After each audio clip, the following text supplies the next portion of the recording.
So good morning, everyone. Thank you for coming on this Sunday morning. As some of you know,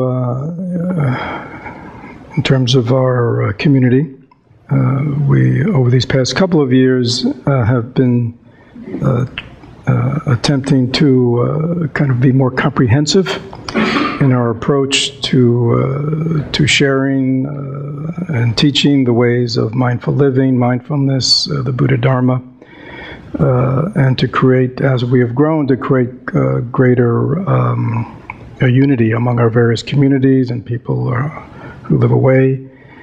So we have now these 6-9 month periods of what we call paths of awakening.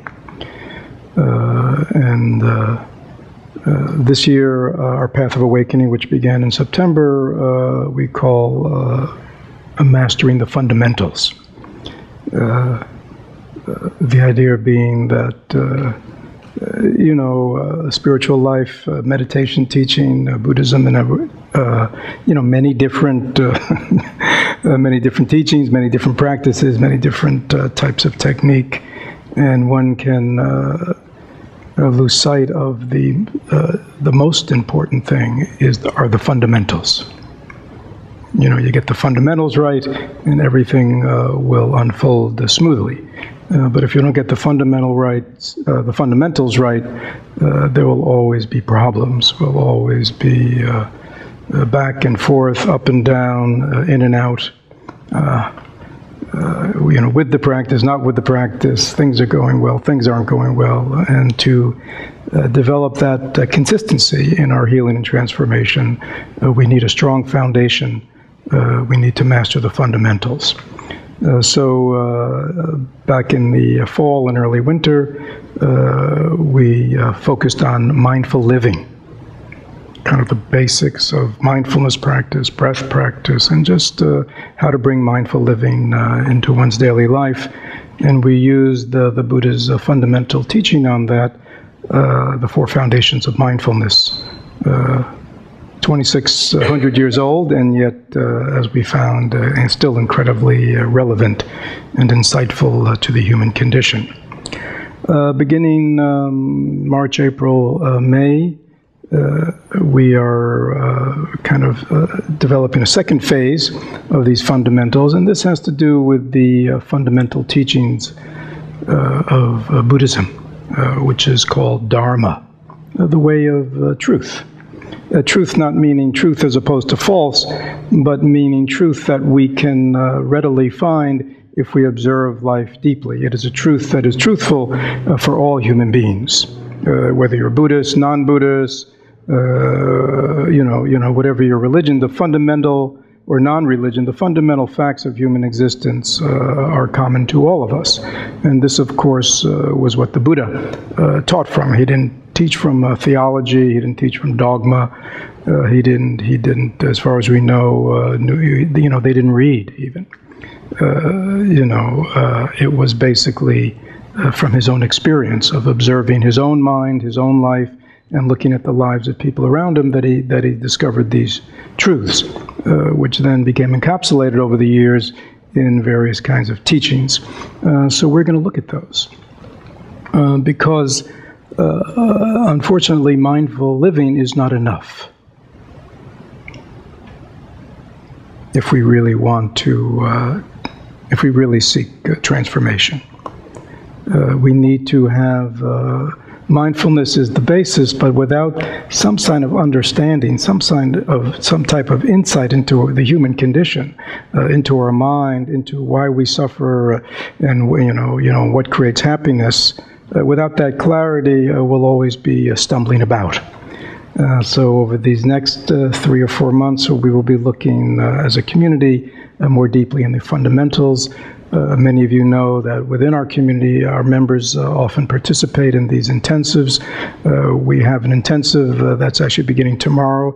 And it's interesting, we have 103 people participating. So that's quite a significant commitment that many of our members are making to really, over these next 3 months, involve themselves in deepening their understanding and their practice of the fundamentals of the Buddha's teaching.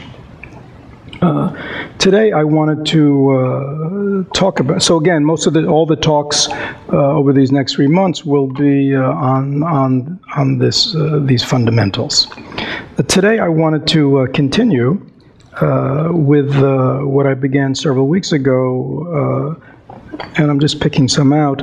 Again, for those of you who have memory and remember, when I was here last, I was teaching from this book, Into Being, and these 14 guidelines for engaged Buddhism that come from the Thich Nhat Hanh tradition and are the one of these 14 fundamental trainings of this order he founded called the Order of Interbeing.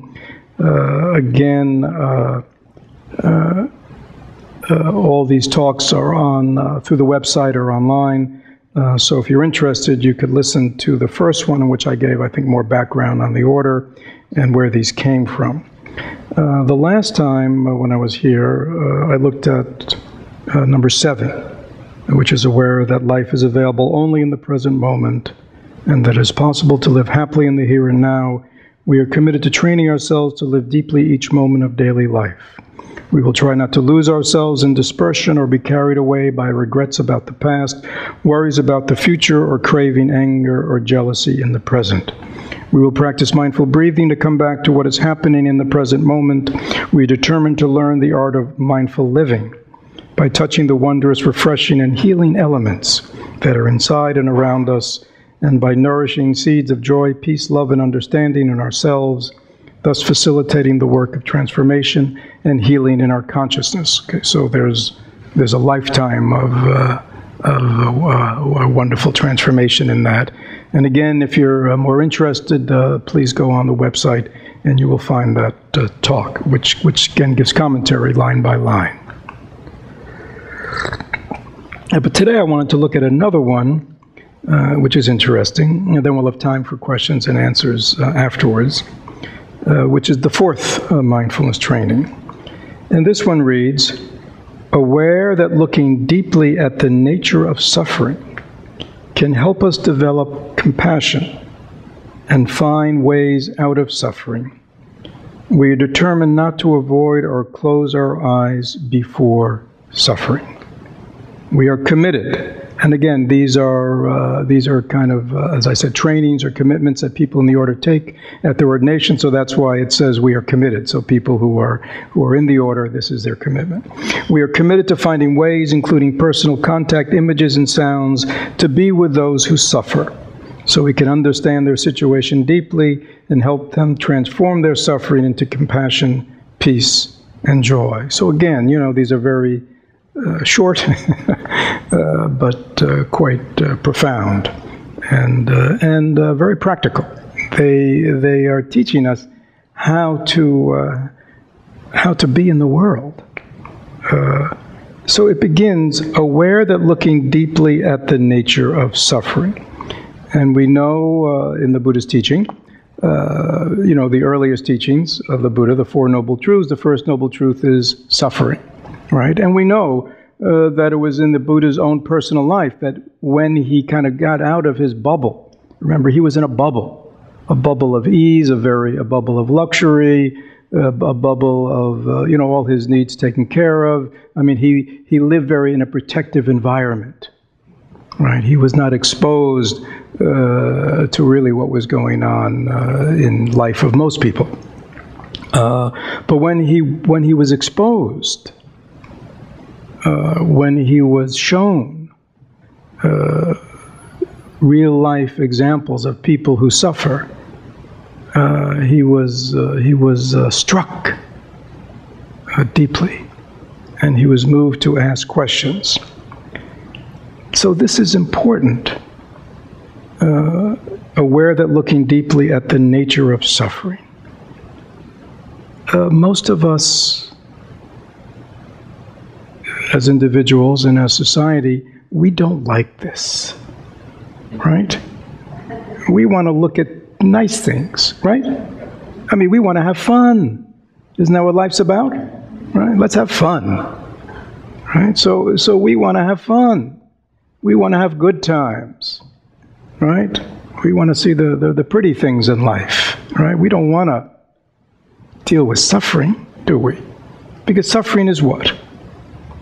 It's not pretty, is it? Suffering's not pretty. And suffering doesn't, it's not a good feeling when suffering. So we don't like it. We want to walk around it. We don't want to drive through those neighborhoods where there's suffering. We like driving through the nice neighborhoods, don't we? We don't like to drive through the neighborhoods where there's lots of suffering. We don't like to see people who are suffering. And even more so, many of us don't even want to deal with our own suffering. Right? We don't want to look in our own suffering. The suffering we carry with us from our past, the suffering that we're experiencing in the present, we don't want to deal with that, right? So there are things that we call what? Denial, repression, suppression, addiction, endless kinds of addictions with all kinds of substances, or shopping, or keeping busy, or you know what I'm saying, or on the internet. We have endless diversions. So we don't have to acknowledge our own suffering, or the suffering of those around us, maybe those we live with, or those we work with, or within our families, or even more so the suffering of that is widespread in our world. And again, in the Buddha's teachings, and actually we had a retreat last week, and I think shortly, if not already, those talks will be online, and we did spend a lot of time really looking in the Buddhist tradition, what is meant by suffering. It's not often the way we think of it. Suffering's a very the word dukkha in Buddhism is much more than the pain of life. I mean, stress could be suffering. Feeling stressed, a little stressed, being a little irritated, being lonely. Feeling alienated or separated. I mean, all that, disconnected, all that would be considered suffering. So, this is the first challenge, right? Are we willing to stop living in our fantasy worlds? Right, and a fantasy world, it means a world that is not based in reality. Is that clear? The Buddha is not a harbinger, he's not a messenger of bad news. Right? All the Buddha does, and all the Buddha's teaching does, is have us look at reality. Right? So what are the facts? Right? So we need to, again, stop living in fantasy. Fantasy means what? Not real. Right? Anything that is not real is fantasy. Many people spend lots of their life in fantasy. We think fantasy is something like science fiction, or there's a kind of literature, fantasy novels and all that. But most human beings live in fantasy about themselves, about their lives, about their future. We don't. So we want to come out of fantasy. Fantasy is not real. Fantasy is not true. We want our lives to be reality-based. So our healing and transformation and our happiness can be reality-based. Most people, unfortunately, do not find their happiness in reality-based. They have to do things. They have to create fantasies, illusions, that they can get happiness here and then get happiness here, and all the things that people do. But it's a fantasy because it doesn't really produce what they want. It's not true. So this is the first challenge. Am I willing to look deeply at the nature of suffering? My own suffering. And again, it's an interesting word. He says the nature of suffering. What is the nature of suffering? What is it, when I am suffering, what am I actually experiencing? Right? What is the nature of suffering? When other people are suffering, what is the nature of their suffering? Is all suffering the same? Same type of suffering, same intensity, same duration, same storyline? Or are there many different types of suffering? But is there a common nature to all suffering? And looking deeply in the Buddhist tradition means to look under the surface too. Right?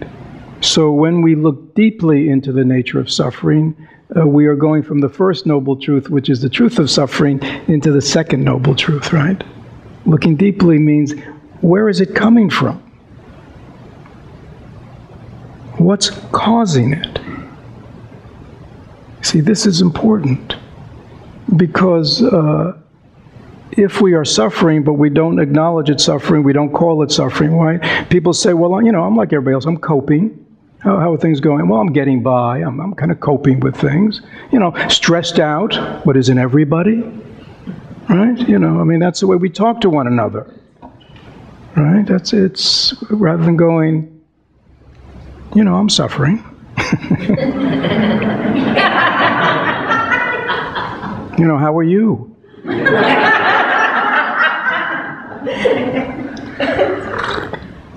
You know, that could be a conversation stopper right there. You notice that a lot of times when you do kind of talk that way, people quickly change the subject. You know, I mean, like, seen any good movies lately, or you know, because we don't want to be authentic. We don't want to speak the truth. We don't want to be a party pooper, right? Right? Because in our society, we say what? Everybody's having a good time, right? Just keep shopping. Right? Everybody's having a good time. Just keep consuming. You know, but nobody wants to admit what's underneath that. So again, aware that looking deeply at the nature of suffering. Well, this is big. I mean, I'm just speaking about a little bit today. This is so important. You know, to really. Are we willing to acknowledge honestly and openly where in my own life, in my own being, in my own relationships, do I suffer? And again, willing to name it, and then going, well, what is causing it? You see? Because, again, Buddhism and the Four Noble Truths are about the cessation of suffering. So if you want to end something, you got to know what's causing it. Right? If your car's not working right, you want to know what's causing it. If your AC isn't working right, you want to know what's causing it. Right? You know, if you're sick and you go to the doctor, you go to them because you want to know what? What's causing me to suffer? When you understand what's causing you to suffer, then you know whether, you know, what can be done around it. But if you're not willing to take that step of acknowledging, you know, I'm sick, you know, and trying to find out, why am I sick? Why am I not feeling well? You know? I mean, many people, you know, they have stomach problems, and what do? They just keep popping pills, right? You know? They never go and say, well, why do I have stomach problems? Could it be somehow a relationship to what I eat, or the way I eat? You know what I'm saying? I mean, obvious questions. Except in our society is very good at giving us simplistic remedies. Right? Simplistic remedies. You know, my car's not working. Well, I'll just get a new car. Oh, that's kind of expensive. Right? Maybe it'd be simpler to kind of look and see, you know, what could be causing it. And then finding the remedy, right? Aware that looking deeply at the nature of suffering can help us, and again, this is the answer to those of us who might go, well, you know, yuck, you know, suffering is not pleasant, it's messy, it doesn't feel good, it's not pretty, it's sometimes ugly, you know? I don't want to look at it. But he says here, Thich Nhat Hanh saying, can help us develop compassion and find ways out of suffering. So, is that clear? This is the answer to why to do it. I'm doing it so I can find a way out, and also because I want to develop compassion. So, again, these are simple little statements, but they are profound. They are transformative. Right? They will totally change your life in a very good way, because you have to ask yourself, do I want to find a way out of suffering? Right? See, that's the challenge here, right? Do I really want to end my suffering? It's a very simple question, isn't it? Not do I want to cover it over, not do I want to palliate it, not do I want to soften it, not do I want to prettify it, right? Not that I want to learn to cope with it better, right? But do I really want to find a way out of it completely? Right? So these are the kind of questions we usually don't think about. And these may not be the kind of conversations that we have with each other. But yet this is the most fundamental, important conversation that we could have with ourselves, with our children, with our loved ones, with our, It's like, do you want to continue to suffer? What you're going through, it's suffering. Do you want to continue? Right? Would you rather not? Do you want to look with me into the nature of our suffering? Your suffering, my suffering. So we can find a way out. So we can be what? Free of suffering. Free of suffering implies what? Happiness, well-being, ease, right? So, and develop compassion. Compassion is a very central word in the Buddhist teaching. In Sanskrit, it is called karuna. And it's important to understand that it is the operating principle in the Buddhist tradition of how to be in society. All the meditation work, all the mindfulness work, all the inside work, what is the fruit of that? A truly compassionate being.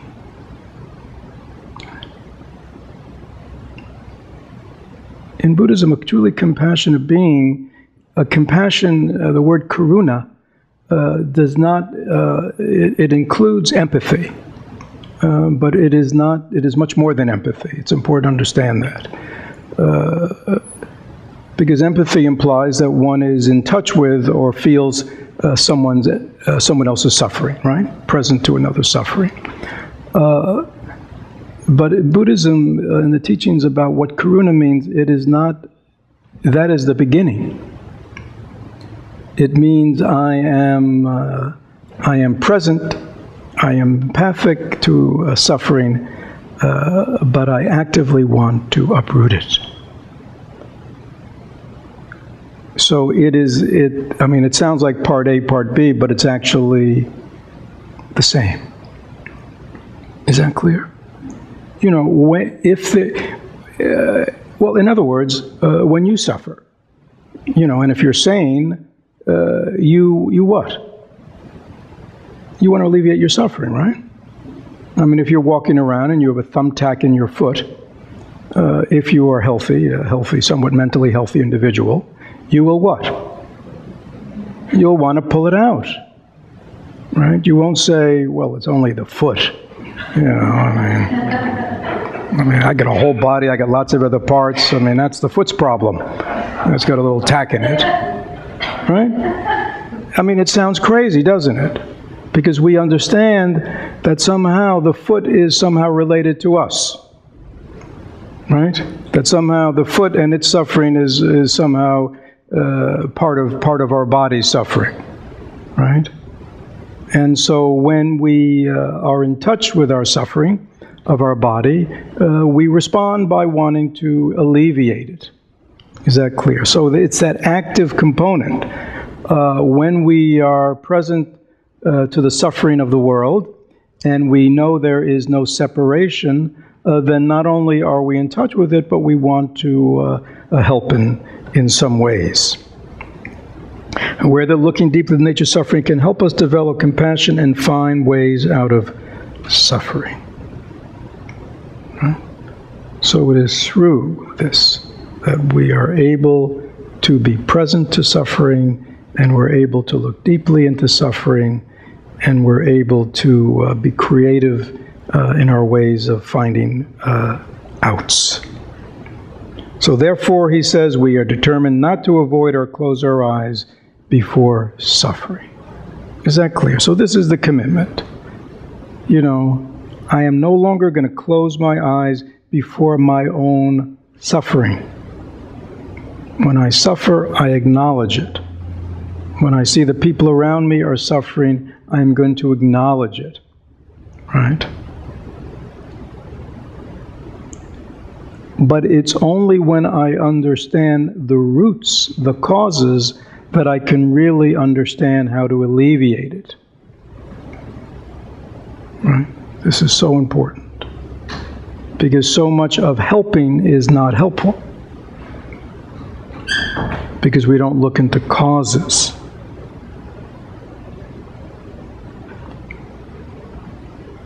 We don't name it as suffering.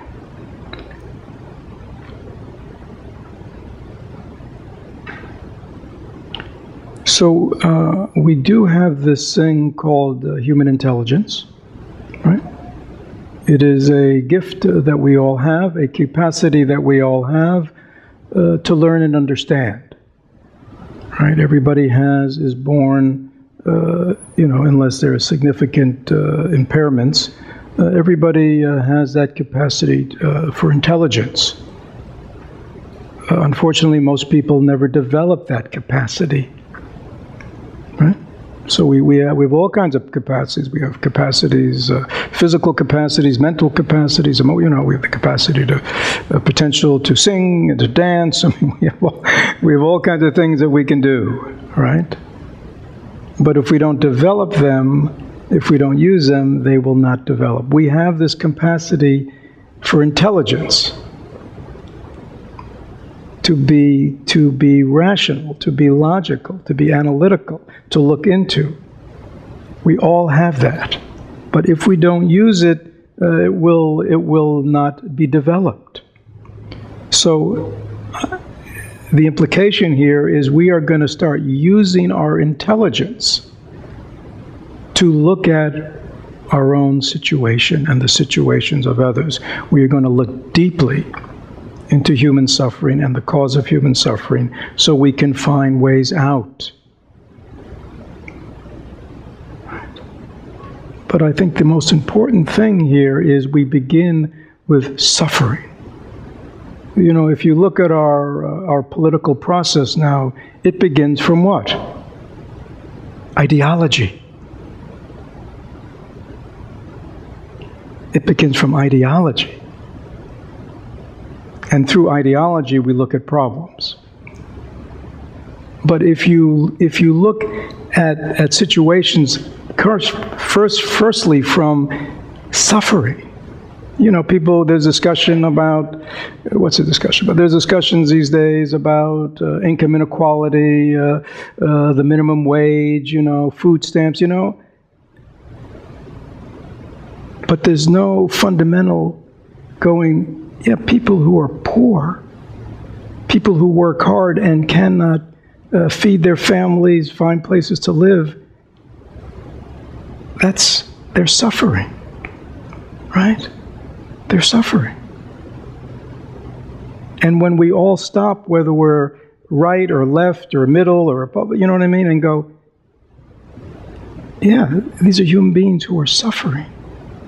Right? This is not just, we give it names like income inequality or this or that, but let's call it what it is. It's suffering.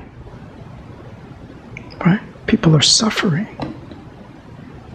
What's causing their suffering? How can we alleviate that suffering?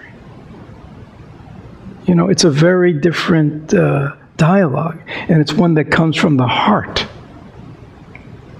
right? One that comes from a sense of family and community, right? You know what I mean? In the same way, we laugh to think that somehow we would not pull the tack out of our foot because it's just the foot, it's just like one little part of a much larger body with many different parts. I mean, what's the hurry, right? But when you understand that we are all one family, then when there is suffering in the world, we will acknowledge that these are our family, our cousins who are suffering. And we will be moved to want to look deeply into what's causing it. We determine not to avoid or close our eyes before suffering. And then the next line says, we are committed to finding ways, including personal contact, images, sounds, to be with those who suffer, so that we can understand their situation deeply and help them transform their suffering into compassion, peace, and joy. So it's very personal, isn't it? We are willing to be in contact with those who suffer. I'm willing to be in contact with my own suffering, with people in my family who are suffering, people in my community who are suffering, I'm willing to be in contact, personal contact, hearing sound, hearing their voices, hearing their cries, seeing the images, and acknowledging this is suffering. I'm not just going to flip the page. When we see the pictures on the internet, on the TV, of people in war, and they're suffering. We're willing to stop and go, these are human beings who are suffering. It's not just an image. There's a human being behind that. What if that was me? In modern warfare, they talk about civilians' casualties as being what? Collateral damage. What an abomination, right? If that was your child, if that was your dear friend, who was just killed, would you maimed, would you be happy if somebody said, well, there's always collateral damage in war? No. People who talk like that is because they have no compassion, no matter what they say. Because when you're a compassionate human being, you understand, that people are suffering. And if you're willing to say, that is my sister, that is my brother, that is my niece, that is my nephew who is suffering, they would stop. Right? Obama would stop the wars, wouldn't he? If that was his child who was just blown up. He wouldn't call it collateral damage and say, that just happens. So this is a very profound teaching. It really inspires us, encourages us, challenges us. We are committed to finding ways, including personal contact, images, and sounds, to be with those who suffer, so we can understand their situation deeply and help them transform their suffering into compassion, peace, and joy. Right? So this is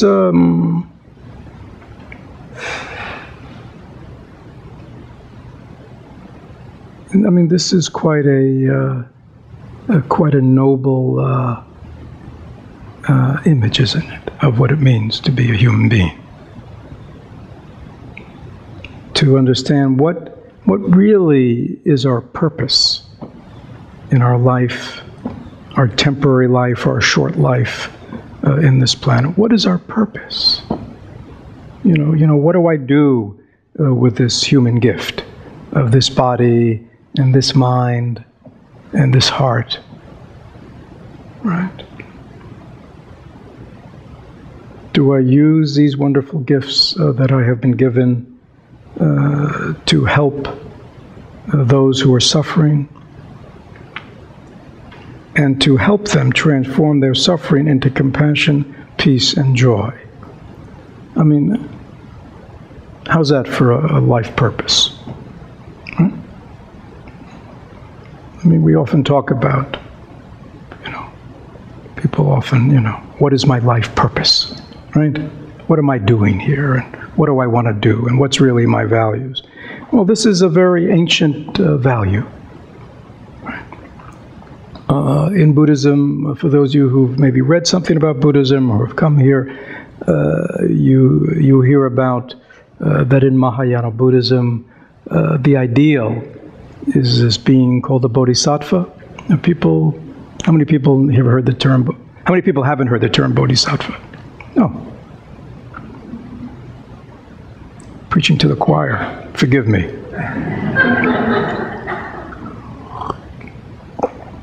So this is a bodhisattva, right?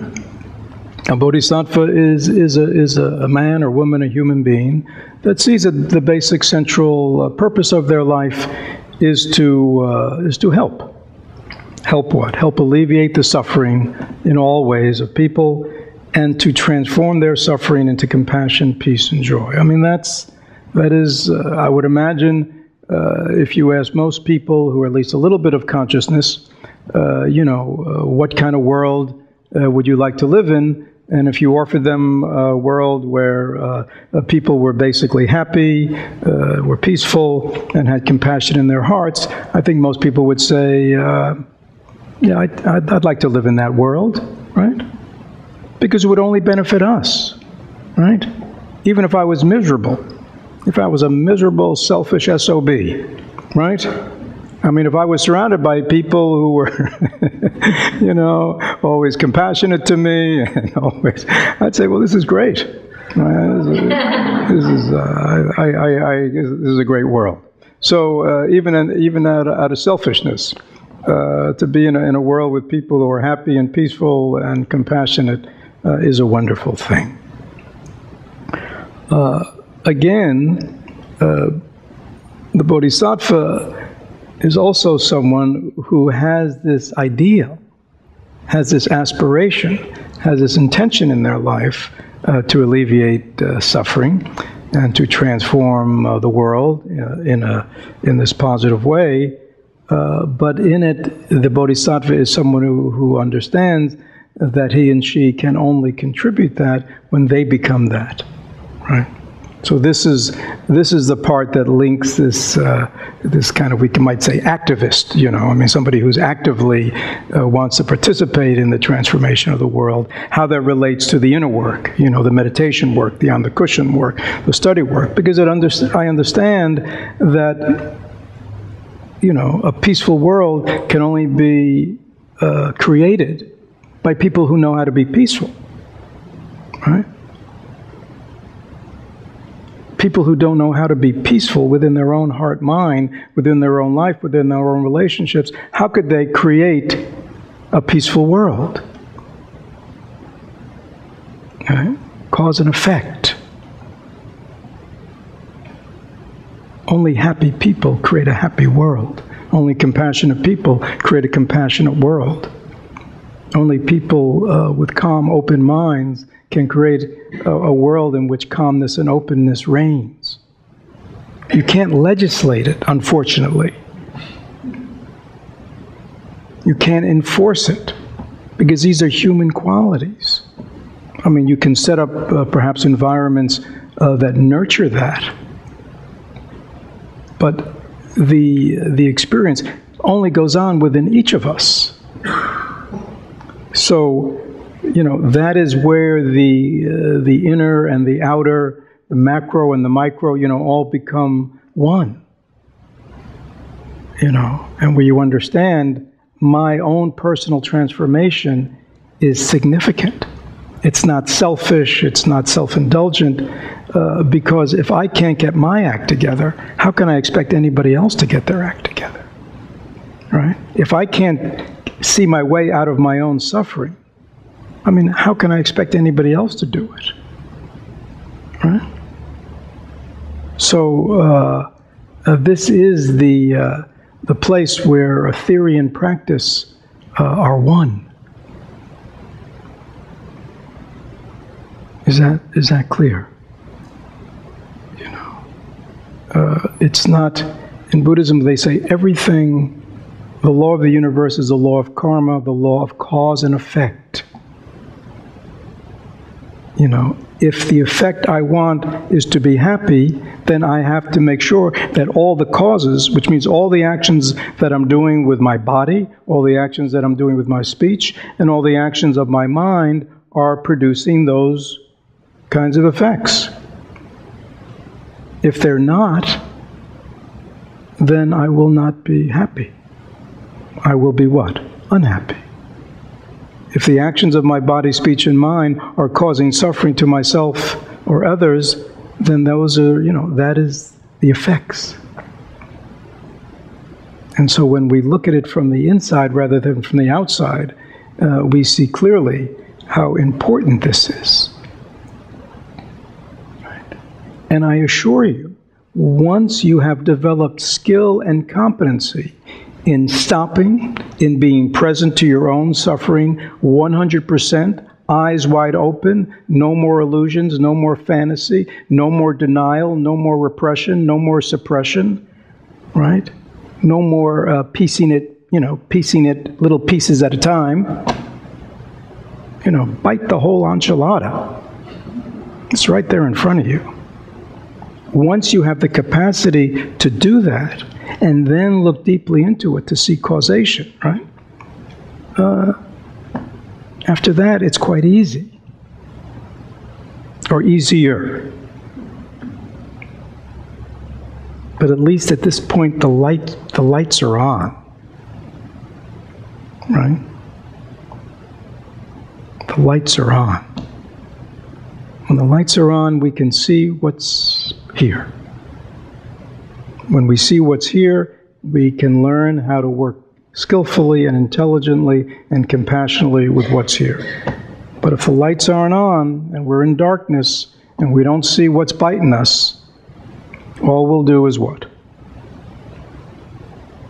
Yeah, same old, same old.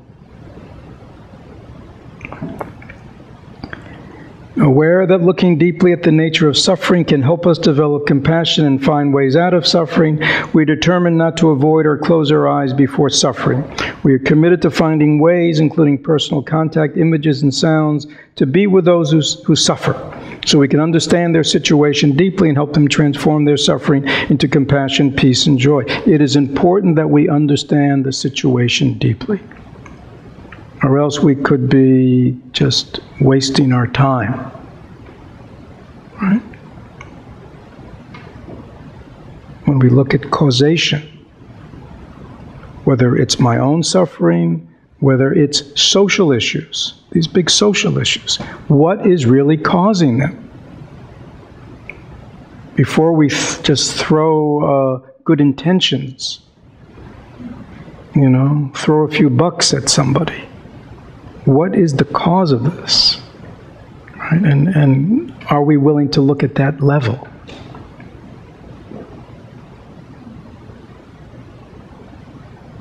Right?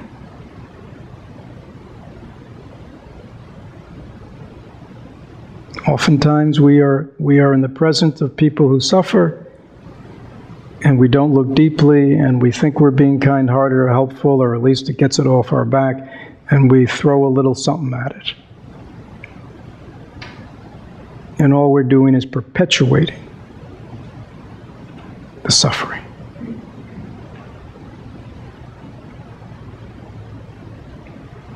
It It is important that we look deeply into these situations. Again, how do you become skillful? How do you become competent? Do your own work. Right? Once you have developed that skill with yourself, where you have looked deeply into your own suffering, you understand its nature, you understand its causes, you worked somewhat successfully to uproot it, you've seen the proof. Now when you're dealing with somebody, you are speaking from experience. You have knowledge, you have wisdom, you have personal experience. It's not just conceptual, or it's not just, simplistic,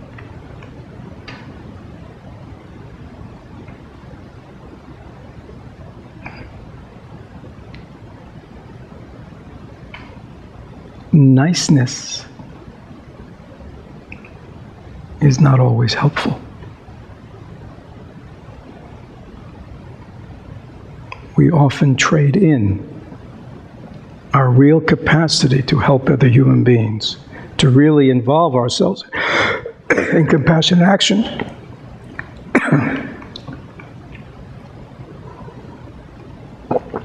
with being nice. Many of us in this room are guilty of being overly nice.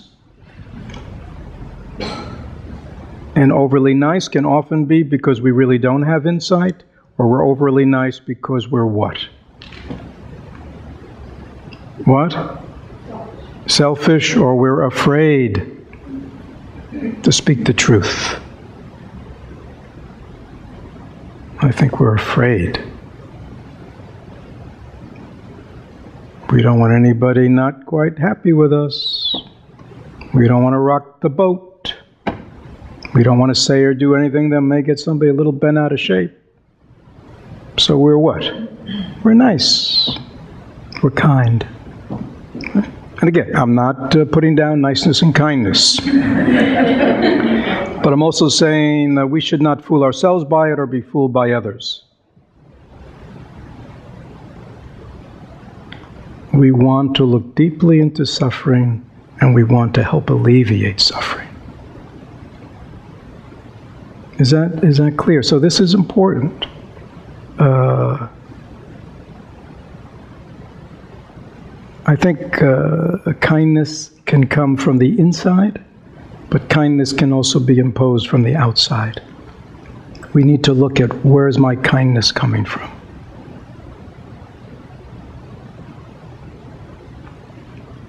Again, because if we are committed to a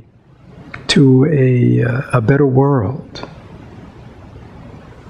then we want it to be founded on something deep and true, and not just covering it over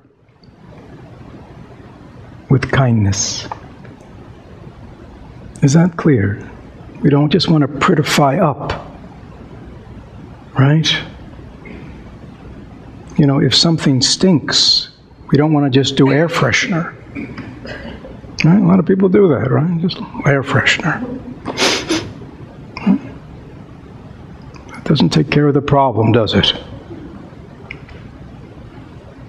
And you know, these days they have all different kinds of air fresheners. You know, used to be there were just a few choices. Now they're very subtle, right? It's not even called that. It's called aromatherapy now. I mean, you can. But it's still. What are we covering over? What is it that we don't want to smell?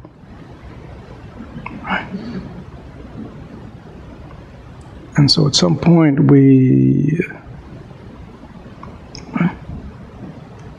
So this is a very, again, I think profound. It's only it's actually two sentences long. Aware that looking deeply at the nature of suffering can help us develop compassion and find ways out of suffering, we determine not to avoid or close our eyes before suffering. We are committed to finding ways, including personal contact, images, sounds, to be with those who suffer, so we can understand their situation deeply and help them transform their suffering into compassion, peace, and joy. Please think about that. Why don't we all just think about that for a moment, okay? So let us, let's kind of sit up like we're meditators.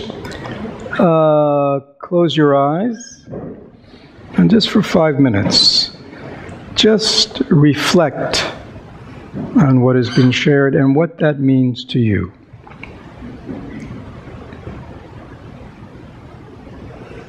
We've talked today about looking deeply at the nature of suffering as a way to help us find our way out of suffering and to develop compassion, and that we determine not to close our eyes before suffering. Please reflect. Are you in touch with your suffering first? Suffering that you may carry from the past, that still exists within you as suffering, and suffering that may be going on in the present. So that's the first one. Am I willing to, right now, just acknowledge that those places of suffering exist in me?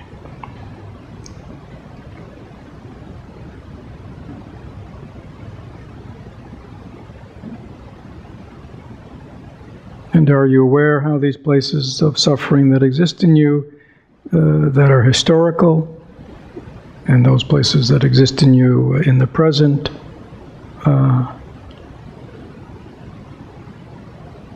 can you name them as suffering? And are you determined no longer to avoid or close your eyes before the suffering?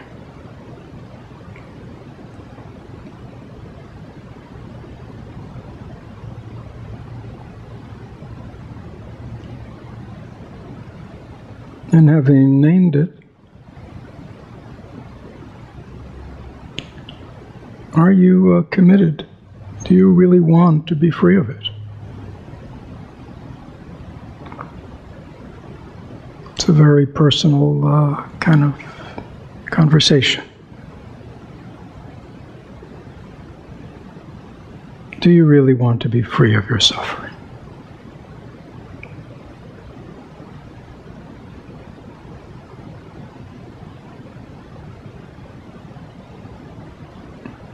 And I guess right along with that goes, do you believe that you can be?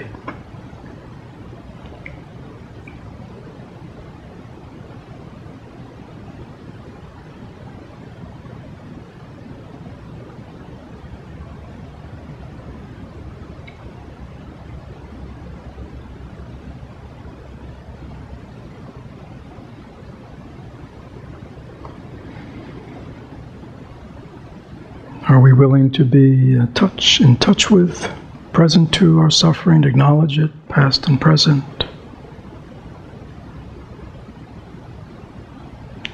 Do we want to be free of it?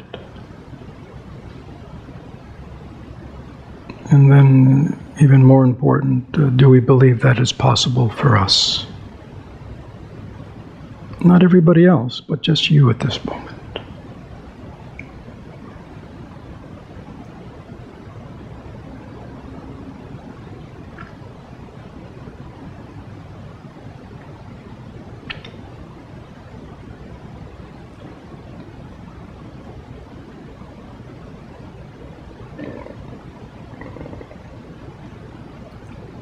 Keep the focus on you for now. We're usually much better at other people, but just keep the focus on you.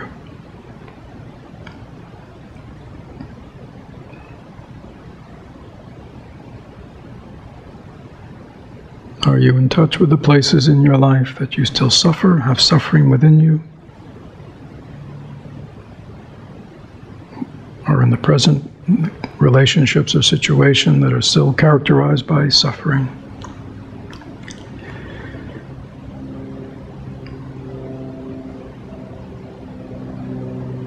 Would you like to be free of that? And do you have confidence that you have that capacity?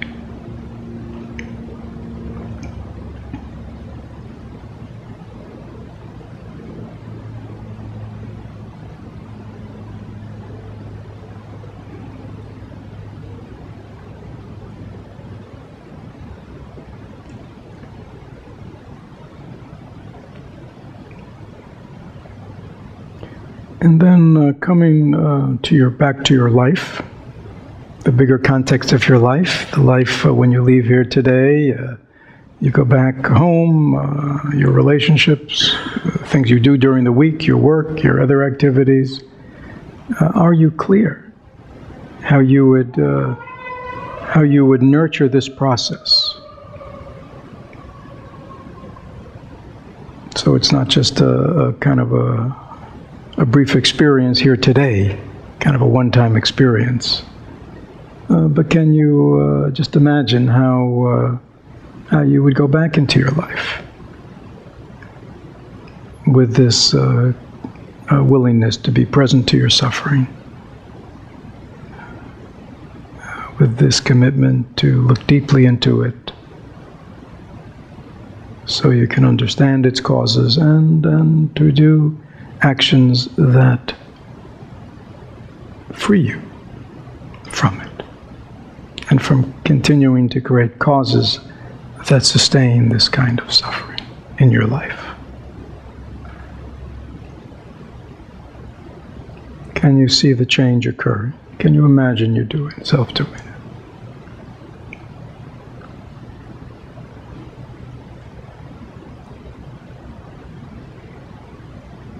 And try to get specific. We're often very good at generalities, but bring it specific situations that you know occur.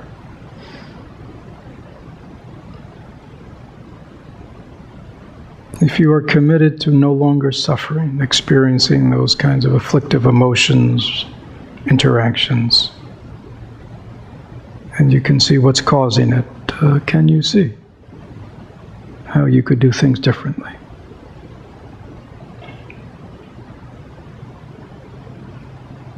If in your life you really only wanted to make positive